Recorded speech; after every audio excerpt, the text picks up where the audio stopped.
Good afternoon, everyone. Thank you for joining us for this 13 Plus FastCast. I'm Mary Coleman. We want to jump right into your news this Monday afternoon. Here's what's making headlines here.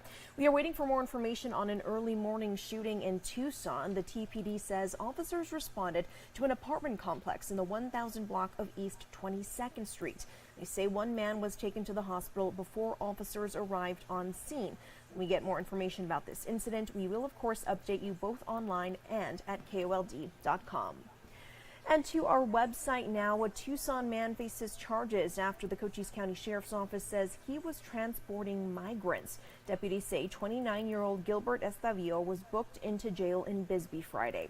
The migrants were turned over to Border Patrol. Deputies say this all started when the driver of a vehicle refused to stop. And a few hours later, Tombstone officials say the same vehicle tried to get away from them. Deputies used a spike strip near St. David to stop that vehicle. The suspect and two migrants tried to run off, but were taken into custody. An Arizona high school football team is finding out how much they mean to the community after a disaster just a couple of weeks ago. They were on their way back after an away game and their bus went up in flames. Chase Golightly has more on how the community is stepping in to help.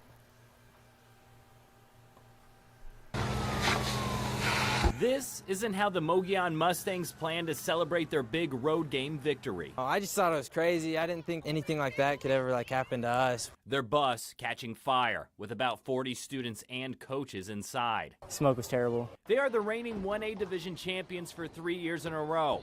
Head coach Rick Salmon hoping to make it 4 this year. We got a lot to do, a lot to cover. But this set them back. 2 weeks ago, they were driving to Heber from Mayer, Arizona, when 10 minutes into their drive on I-17. We heard a pop. Sophomore Bryson Kelton was sitting in the back seats. It smelled like rubber burning. When he noticed, Then there's fire that came through the plastic of this, behind me. I yelled fire. Students like Keegan Porter immediately pushing toward the front of the bus. He sounded pretty serious, so I was just like, it's time to get off the bus. Gotta hurry. The driver tried to knock down the flames with a fire extinguisher, but had no luck. And then I'm like, let's go, guys. Let's go, let's go, let's go. Coach Salmon telling everyone to leave their belongings and evacuate. We lose stuff, we can take care of that. But I can't replace the life. Once everyone was off, It was scary. the fire took over, 10 and 12-foot flames coming out of the back of the bus. consuming everything inside. Some people left a lot of stuff. Backpacks, cell phones, football gear, all gone. One student even lost their championship rings.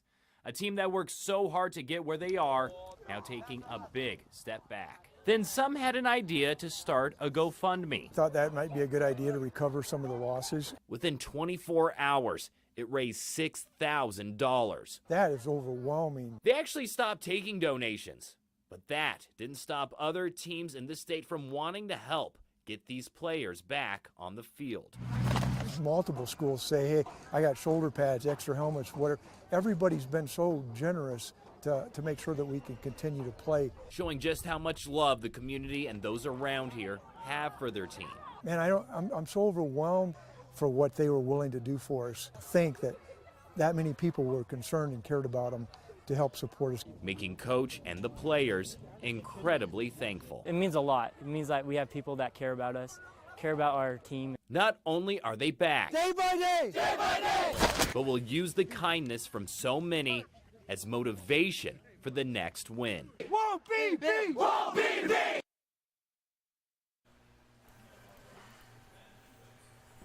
Well, if you have filled up your car recently, you've likely noticed that prices continue to go up. Now, AAA has some, I don't know, you be the judge, good or bad news to report. The national average for a gallon of regular unleaded is now $3.88, which is a penny higher than yesterday. It's 5 cents higher than last week and 21 cents higher than the same time last year. Of course, that is the national average. Drivers around the Tucson area are paying $4 and up to a gallon of gas. And switching gears now, the Federal Reserve begins its two-day meeting tomorrow, but it's not expected to announce another interest rate hike. 2 recent reports showed inflation has slowed down a bit, but not as far as investors expected. Another report showed a cooling job market, which can be a sign the rate hikes are working. Interest rates remain at a 22-year high of 5.4%. If the central bank decides not to raise rates, investors will be waiting for Fed Chair Jerome Powell's news conference for any hint of future rate hikes moving forward. Well, 5 Americans imprisoned for years in Iran are on their way home. Their release is part of a deal the U.S. reached with Iran. In return, 5 Iranians in U.S. custody will be released. Laura Aguirre has that story for you. 5 Americans wrongfully detained in Iran for years took their first steps of freedom in Qatar Monday morning. Our fellow citizens are free after enduring something that I think it would be difficult for any of us to imagine. Siamak Namazi, Ahmad Shargi, Murad Tabaz, and 2 unidentified Americans were released as part of a wider deal between Iran and the U.S., one that includes unfreezing $6 billion in Iranian funds. The regime doesn't get the money. They can request a withdrawal for humanitarian goods, agricultural products, medical supplies, food, and then we will run a process through which those goods are contracted for. President Joe Biden celebrated the release in a statement, thanking the nations that assisted the U.S. in making the deal. His administration then announced new sanctions against Iran, designed to punish those responsible for holding Americans captive. For the families, the wait has been heart-wrenching. A lawyer for the Nizami family became emotional when recalling the moment he first heard from Siamak. He gave me a call as soon as he came off the plane, and he said, "I'm finally free." In a statement, Nizami said he was thankful from the bottom of his heart to those who were his voice when he couldn't speak for himself. The 5 Americans will reunite with loved ones in D.C. and be debriefed by U.S. officials. It means that husbands and wives, fathers and children, grandparents can hug each other again. I'm Laura Aguirre reporting. Well, have you registered to vote yet? Well, all eyes are on next year's presidential election. Local elections are coming up fast in November. Tomorrow is National Voter Registration Day. The designated day started in 2012. It's a coordinated effort from local, national, and state agencies to make sure people register to vote. If you aren't sure about your registration requirements or want to know more about how to register, just go to vote.org. Well, you know the saying here anyway, you can't win if you don't play. Did you buy a Powerball ticket for tonight's drawing? I'm sure you've heard everyone talking about it. Get this, the jackpot now sits at $638 million, which is the 10th highest Powerball jackpot ever. It's the 3rd largest lottery jackpot of the year, including one that was worth more than $1 billion. If you are the lucky winner, you can choose the cash out option. That'll be $304 million, just $304 million. Pocket change, right?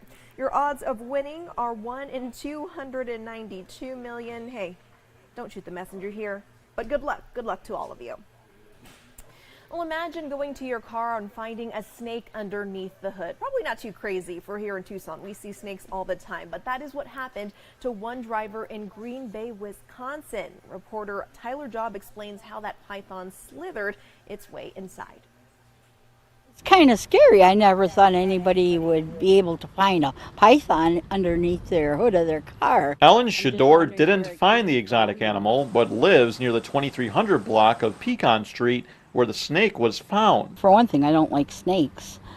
Another thing, it just seems so unreal. It's not a common thing that we see. As someone who's worked at the Bay Beach Wildlife Sanctuary for 25 years, curator Lori Bankson says this rescue was a rarity. The owner of the vehicle was not the owner of the snake. Bankson says the python somehow got loose. She says the snake was first seen in the garage before eventually being found under the hood of a car. Most likely the snake crawled up into this person's engine of the car to stay warm and found a good place to hang out for a little while. Bankson says the car owner safely drove over to the wildlife sanctuary with the reptile. Pecan Street is more than 4 miles away from the sanctuary. They gave the okay that, yeah, the snake should be fine if you drive the car over. Bankson, along with a colleague and animal control, safely removed the python. She says the snake is now being cared for at a rescue. Eventually, then we'll be given a good home. They'll find a home for it. Police say the reptile was a 7-foot-long jungle carpet python. Bankson says the snake is from Australia. So how did the python make it all the way over here? From what I understand, this is a very popular animal in the exotic pet pet field and exotic pet trade. Green Bay City Code explains that a permit is required for people to keep exotic animals. Police say there is not a known permit for this kind of snake, but despite some legal questions surrounding this rescue, Bankson says nobody was injured. It was an exciting afternoon, but we're glad it went well.